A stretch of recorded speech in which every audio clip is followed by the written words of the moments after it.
Hey everyone, welcome to church this morning. It's great to be able to gather together again.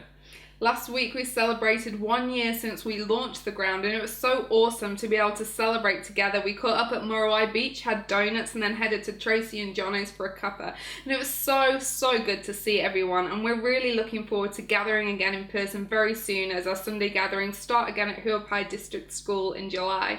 Yeah, it's going to be so good. And hey, we're really excited this morning because Tracy has put an amazing message together, and she's got something really so powerful to share with us. So we're going to hear from Tracy in a moment, but just before that, Elizabeth is just going to bring us into that place of focusing on Jesus, just putting our hearts on him in a time of worship. So let's just pray as we do that. God, I really just give you this morning now, and as we just come and have a time to reflect and just hear from you, we just say right from the start, Lord, we say, come Holy Spirit and just speak to us, just bless this time. And as we just lift up your name and worship now, I pray that you would just release what you need to release, do what you need to do this morning, God, as we just fix our eyes on you and just seek your face again, God, together like this. Amen. Amen. Hey guys, Elizabeth here. Hope you've all had a good week. We're just going to have a bit of time of worship together this morning.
Thanks, guys.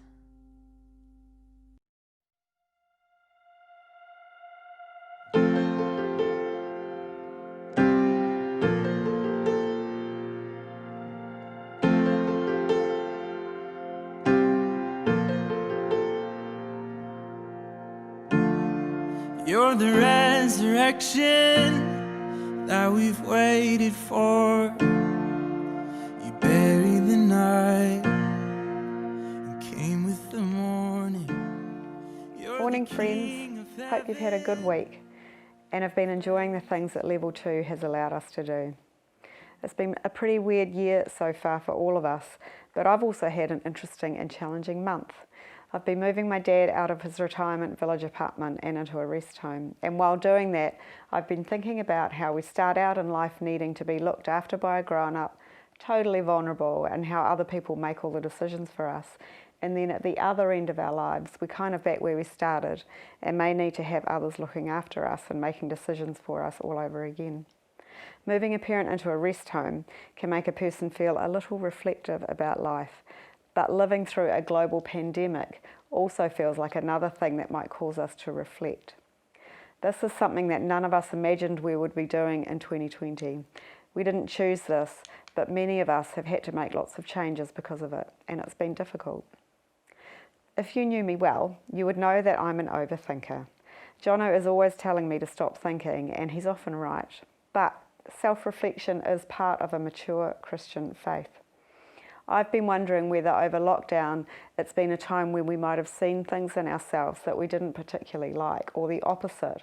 We might have done some things that we feel really proud of and we would love to continue doing.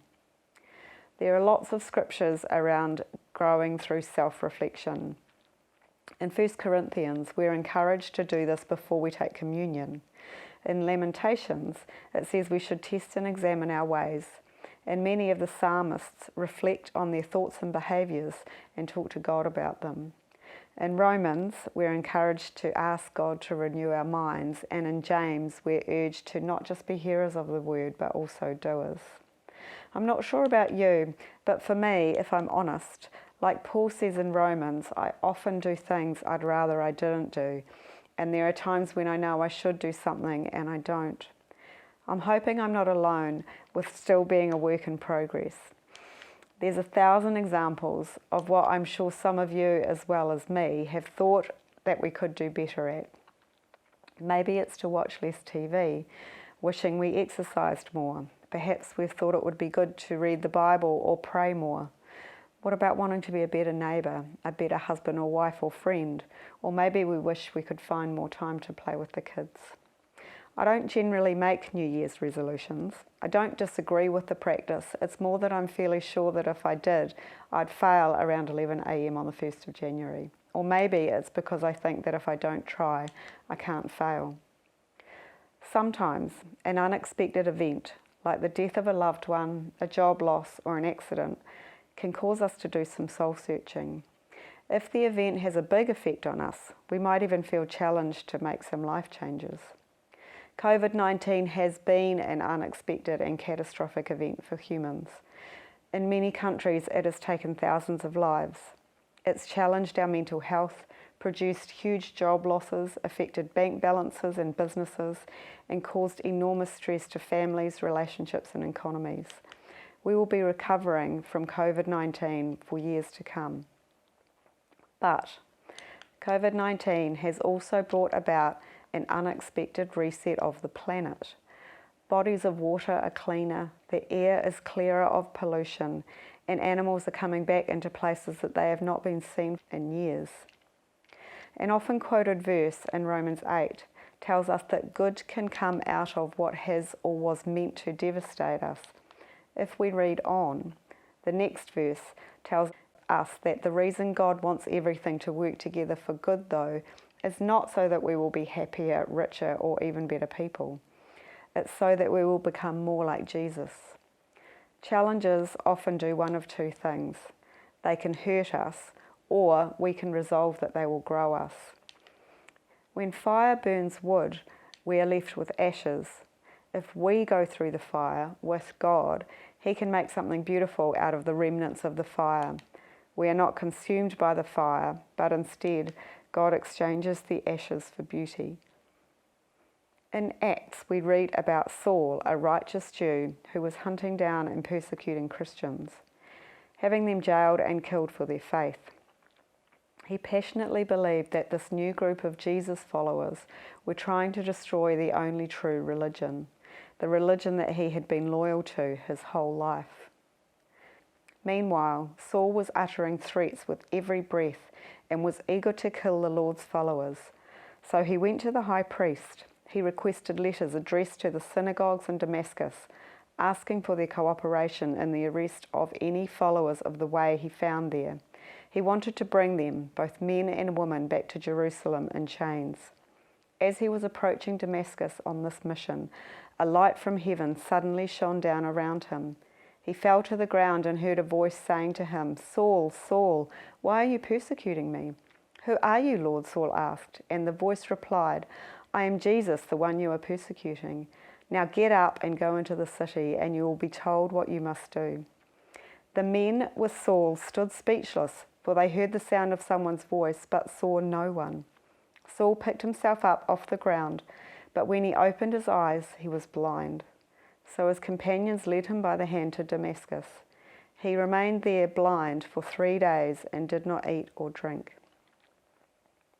This unexpected and dramatic event changed Saul for life. He became Paul, and from that moment on, he was a completely new person.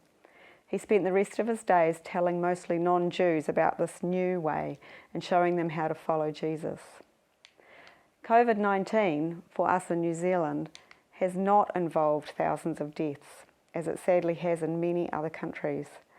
But as people and as a nation, we are feeling tremendous loss. There are things in the world that may never be the same. Some of these things will be good. The world has been reset at a global level, a government level, a corporate level, and at a community level. We may fly less. Countries may work towards growing more of their own food and importing less. Businesses will operate differently. Some of us know our neighbours better. We have had to be more resilient than we have ever been before. What about each of us personally, though? Can we allow this terrible thing that was meant to harm us, grow us? Will we let God work this for good so that we grow more into the image of Jesus?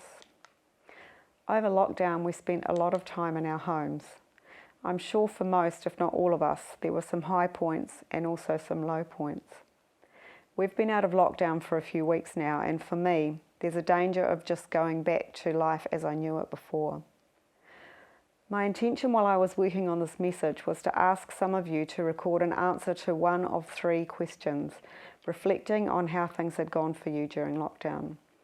The questions were around whether there were things you saw about yourself that you might like to keep doing, or perhaps things you saw that you could do some work on. I kind of got a bit busy moving my dad, so I didn't have time to ask you for your input, but we'll put the questions up at the end, and I would love you to have a think about them. One thing that felt really good for me over lockdown was that even though our business lost a huge sales opportunity, even though we needed to reduce our guys down to 32 hours a week, and even though we needed to make significant cuts to Jono and my salaries, I felt right from the beginning that I could trust God. I felt that no matter what was going to happen, God would be with us and help us to work it through. This is an attitude that I really want to grow in myself over time. I want to own it, and I want to keep that trust that I felt over lockdown in my life. Something that I've known about myself forever, knowing it was there but choosing to ignore it, is that I am too driven. I find it difficult to relax and always have a huge list of things that I or Jono need to do. Here, in fact, is one weekend's list. If you look closely, you'll find that it's even colour-coded. Pink for me, and by the way, I don't like pink, but I thought this would be easier for my husband. Blue for Jono, and green for a job that either of us can do. Now, lists are not bad in themselves, but they are if they rule us. I am not going to change overnight, but I want COVID-19 to be a permanent marker in the sand for me as the time I started to learn to rest. I want to become better at being able to take a breath, slow down, and have times where I let go of the lists. Now I have a confession. There have been other times that I have had dramatic events in my life that could have helped me to grow, but that I only changed for a short time and then went back to my old ways. About 15 years ago, my youngest daughter and I spent 3 weeks in Kolkata, India. We were there with a group of people who wanted to have a short experience of what third culture mission felt like. Most of our time was spent with a couple of families that were working in the red light district, helping women come out of prostitution. They were growing a viable business and teaching women things like sewing and card making. If you've heard of Free Set, that's where we were. Alana and I were profoundly affected by the experience. Among many of the things that challenged me, I saw so much poverty that I would never see in New Zealand. I came home vowing that one of my responses to this would be that I would never buy new clothes again. I would become a serial op shopper. While I don't buy a lot of clothes, I'm ashamed to say that I didn't keep my promise to myself. This dramatic event was by no means wasted, but I didn't follow through with the growth that could have happened in me. Towards the end of level 4, Jono and I were tidying up some flax bushes. We had a bunch that just needed tidying up, but some of the older ones looked so terrible that they needed to be pulled out and replaced. Jono was keen to just pull out the old ones and then buy more flaxes, but I love free stuff, so eventually, and of course wisely, Jono came round to my way of thinking, and we pulled them out, divided them into multiple smaller bushes and replanted them. Doing super fun stuff like pulling the dead leaves out of flaxes gives you time to think. While I was doing this, I was struck again by how, while the process of pruning can seem extreme and can also cause the plant to look like it's packed a sad for a while, the result is a healthier and more beautiful plant. Although I've done it many times, I was researching how to divide flax plants and read that digging them out every few years is actually a thing, and it's the best way to keep them looking good. This reminded me of how self-reflection and inner pruning might be painful or difficult, but the results are always worth the effort. At the end of Psalm 139, the writer asks God to search his heart. The New Living Translation says, "Point out if there is anything in me that offends you, and lead me along the path of everlasting life." This is kind of similar to Romans 8 verse 29, where Paul talks about growing into the likeness of Jesus. When we allow God to lead us, looking for his purposes, loving him, and believing that he can bring good from something that was meant for harm, we can become not only better versions of ourselves, but also closer to the humans that God predestined us to become. Now, I'm not suggesting that we look at all our flaws, as this generally causes us to feel overwhelmed and then we do nothing. What I do want to do is encourage us to bring something beautiful out of that thing that was meant to harm us. Maybe just one thing that we did over lockdown that was so good that we keep doing, or perhaps work on one thing that lockdown highlighted for us that could do with some work. The planet and a whole lot of humans is experiencing a massive reset. This is an event that has affected people without regard to culture or wealth or status, and it's something that we are all doing together. In the Old Testament, ashes were a symbol of grief and repentance. I did some Googling about ashes and found that ash has loads of uses. Ash is full of nutrients and can be put into compost or even directly into soil to help plants thrive. It can be mixed with water to form a paste, which turns it into a mildly abrasive but incredibly effective cleaning product. Ash can also be used as an ingredient to make soap. So, this thing that looks and seems worthless can be made into something that adds life to plants, brings new life to things that look ugly or old, and can make us clean. God is so efficient. The pain and destruction of fire produces ash, which in turn can be useful again to bring beauty and growth. We've been working as a country to fight this disease so that it doesn't do even more damage than it already has. Because of Covid-19, we have the opportunity to do a personal reset, something much more profound than a New Year's resolution. Let's not waste this. How beautiful would it be if we could take this thing that tried to destroy us and allow it to transform something about each one of us personally that would make us better people, parents, daughters, sons, citizens, and lovers of Jesus.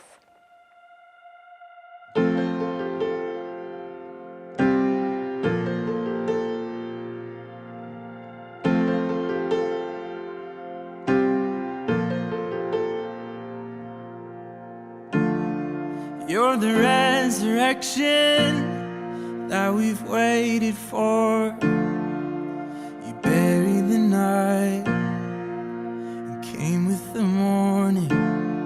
You're the King of heaven, the praise is yours. The longer the quiet, the louder the chorus.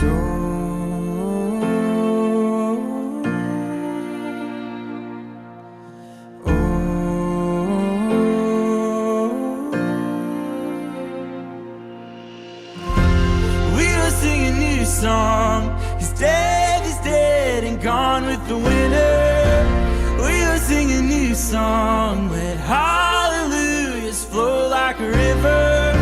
We're coming back to life, reaching toward the light. Your love is like springtime.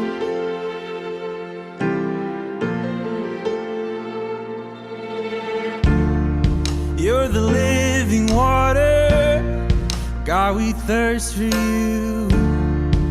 The dry and the barren will flower and bloom. You're the sun that's shining, you restore my soul. And the deeper you call us, oh, the deeper we'll go. We will sing a new song. He's dead and gone with the winner. We will sing a new song. Let hallelujahs flow like a river. We're coming back to life, reaching towards the light. Your love is like springtime.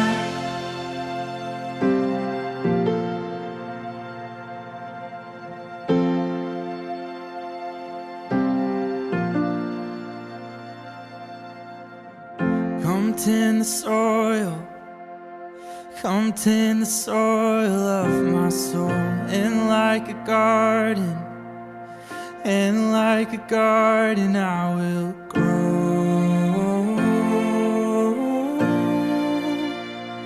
I will grow.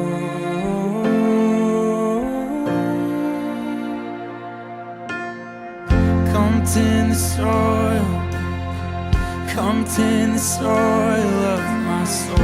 And like a garden, and like a garden I will grow.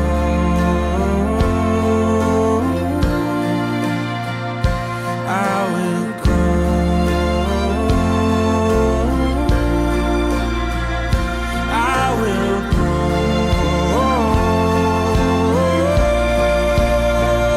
I will grow.